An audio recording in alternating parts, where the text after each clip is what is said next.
What's going on, everybody? It's your boy Rome Legacy back again with another video. Yes, we back again, and I want to ask you guys a question. Who's king of the hill in the fragrance game? Right? That's the question. What fragrance house holds the crown? That's the biggest question I've been asking myself for probably the last 5 to 6 years. Now, what I want to do is I want to talk to you guys and give you my opinion on who I think are the king of the hill, the ones that hold the crown as a fragrance company, a fragrance brand. And this is open for discussion. I want you guys to tell me who you think has the best fragrances, who you think stays consistent with their, theme or has their signature smell, or who you think is the best brand or brands in the fragrance game right now. Now, how I want to break this down is I want to say who I think was the top tier fragrance companies, who is now the top tier fragrance companies, in my opinion, or who should you be looking out for in the future, who is like hot, who is like talk of the town right now. So that's how I want to roll through this. And hopefully I can do this in a short period of time. All right. So without further ado, let's get this thing rolling.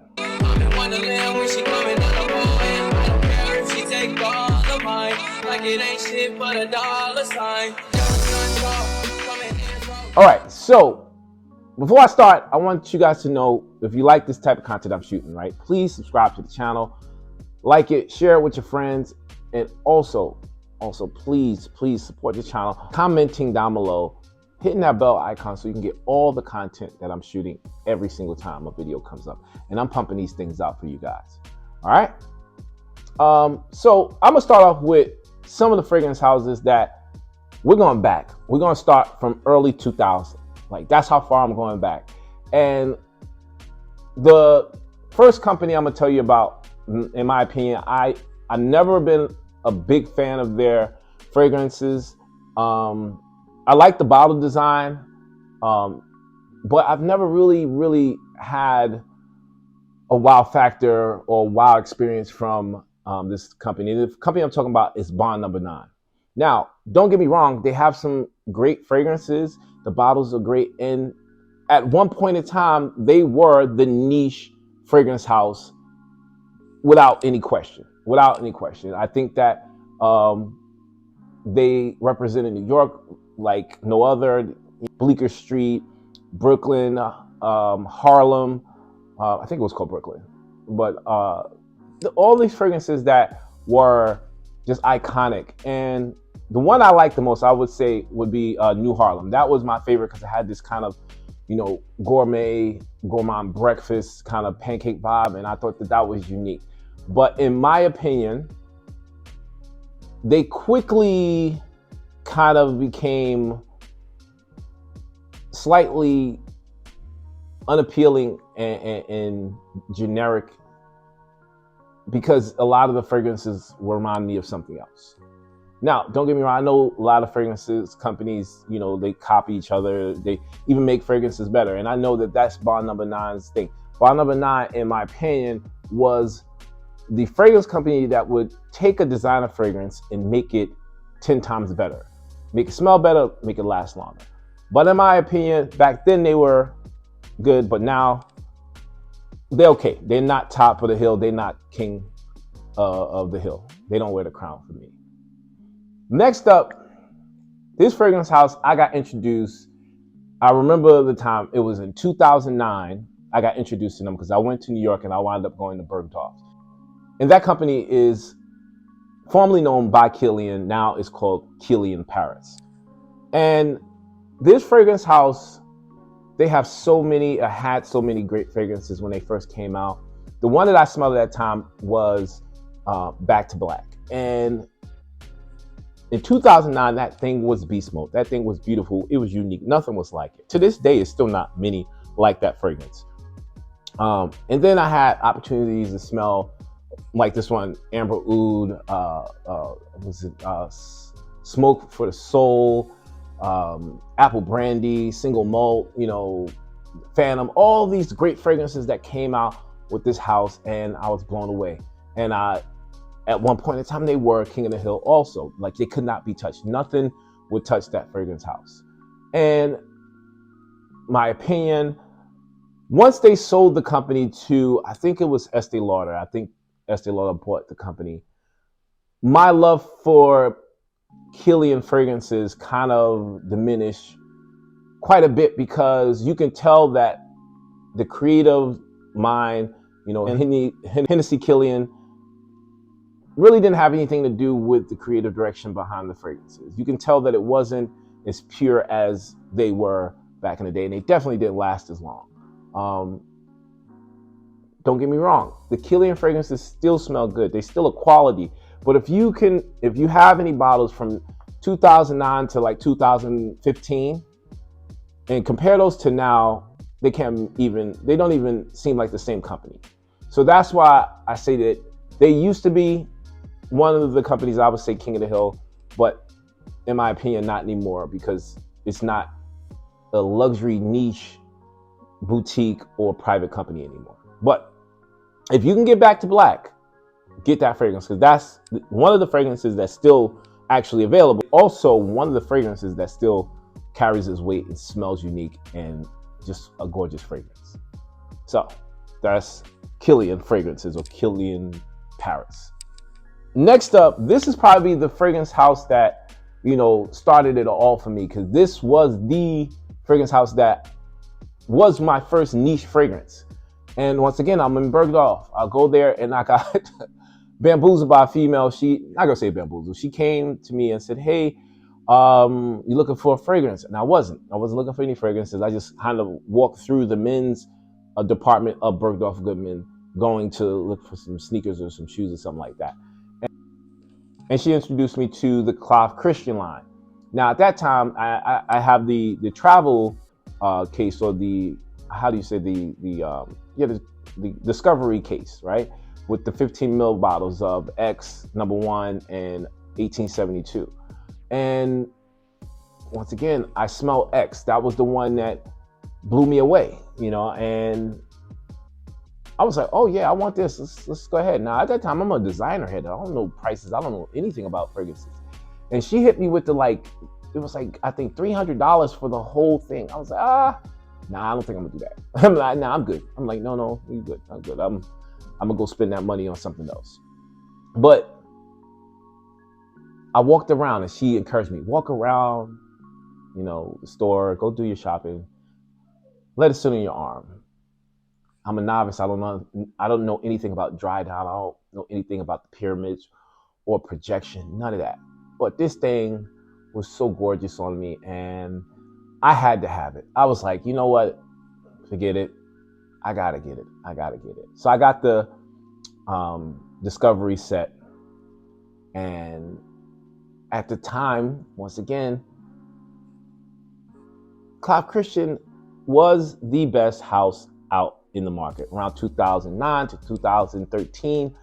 Everybody wanted a Clive Christian fragrance. If you are a collector or an enthusiast or fragrance lover, you had at least X, 1872, or all three of the entire fragrances, because this was a minute before they dropped, any more fragrances. I think around 2014, 15, that's when it came out, the Clive line, when they had, C, I, V, all those fragrances. And those fragrances were, I think, a good direction, because it took a modern take instead of having the classic DNA of Clive Christian. The classic DNA of Clive Christian was very traditional, and it stuck with a DNA that anybody at the time that was in their early 40s to probably 70s loved Clive Christian. But it didn't appeal to my age bracket at the time. In my mid to late 20s, I'm like, nah, I can't do that. I don't want to smell like that. X was the only one that I really loved. One was classy, but it also was a slightly dated. And now, one isn't even in the conversation, because it's very, 1990s.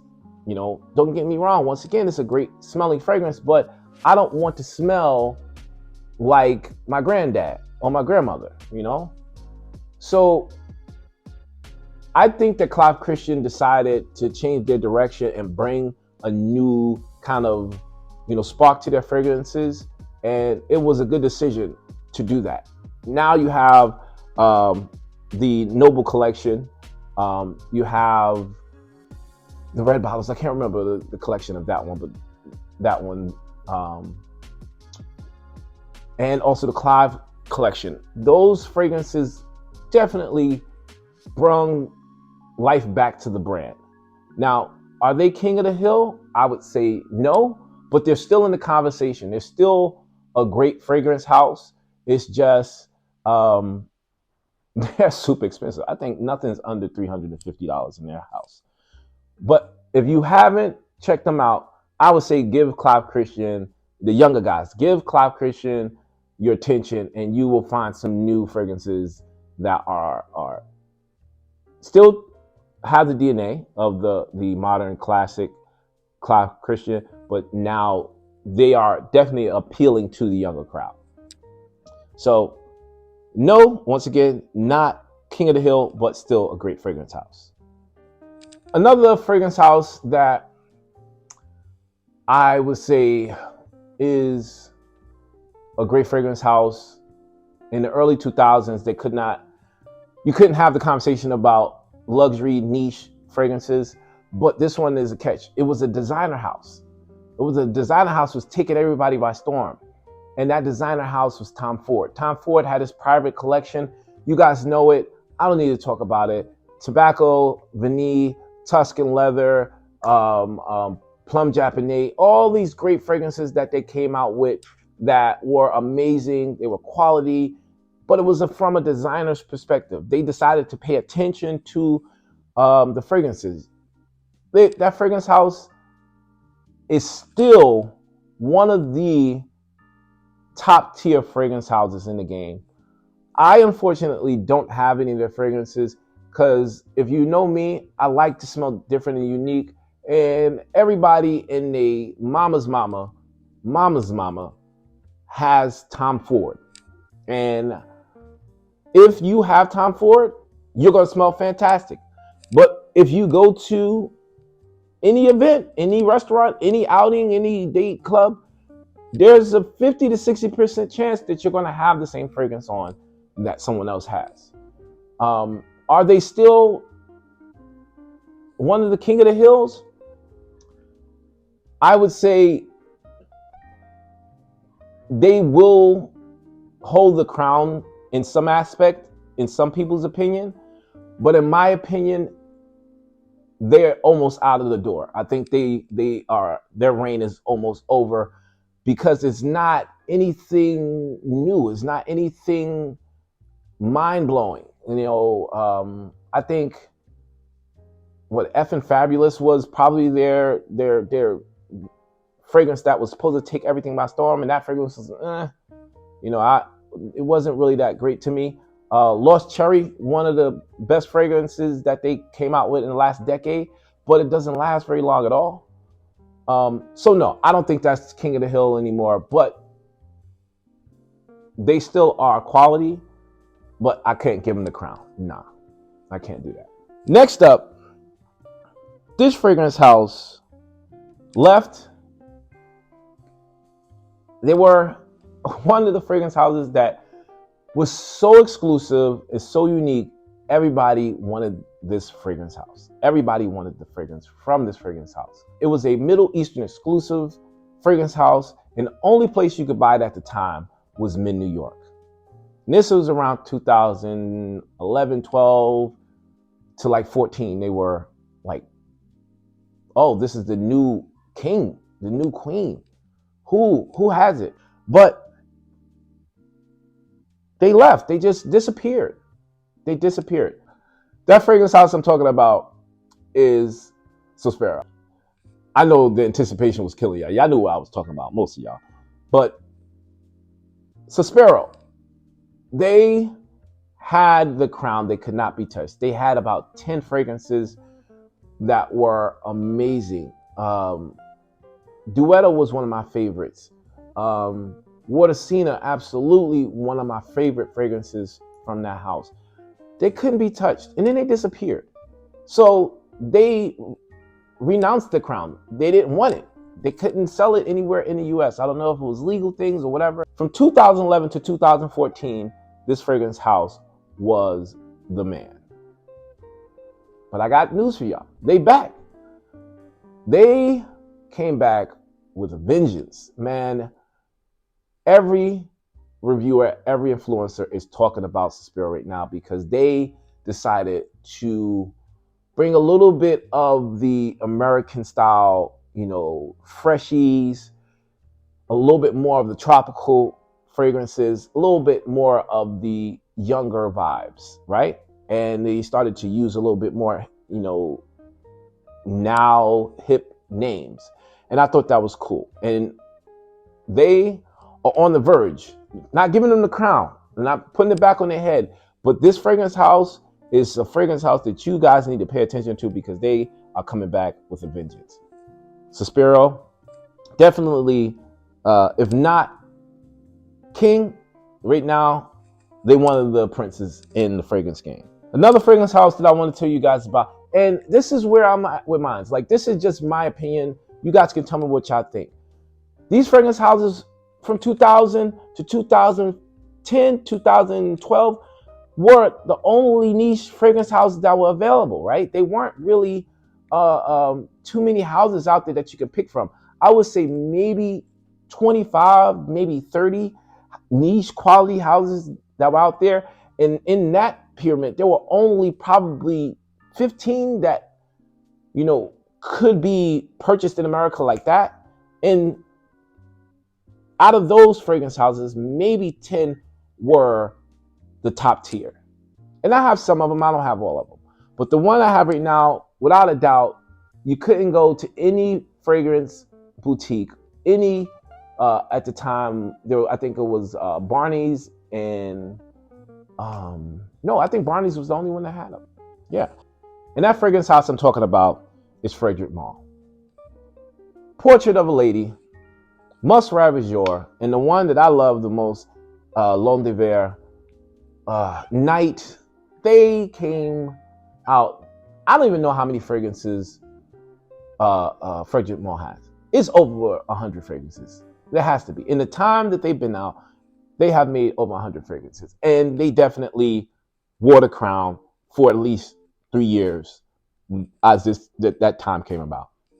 And they made and still make quality fragrances. But I heard that they sold the company to a multi-billion-dollar franchise. I'm not sure. Don't quote me on that. But that would suck because that would say that now the fragrances will not be paid attention to like a niche luxury boutique would be. I hope that's not true. You guys let me know if it is. But they have had some reformulations. I've smelled Must Ravageur 10 years ago, and I smell it now. It smells the same, but it doesn't last as long. I smelled, Portrait of a Lady. They smell similar, but the other one, you could smell the rose. You could smell the pepper. It was good. Not so much as this one. So, no, they do not hold the crown anymore. They have stepped down. I'm sorry to say, but no. Next up, and I'm going to say this right now. This fragrance house has been around for over 20 years. Still is in the conversation. Still is coming out with bangers. And I'm excited to add more fragrances to my collection. I have to say, I've been collecting fragrances for, I don't even know, maybe 17 years. And I love this house. And that fragrance house I'm talking about right here. That's Amouage. Amouage, without any argument, and if you dare to argue with me, you just might as well unsubscribe to my channel.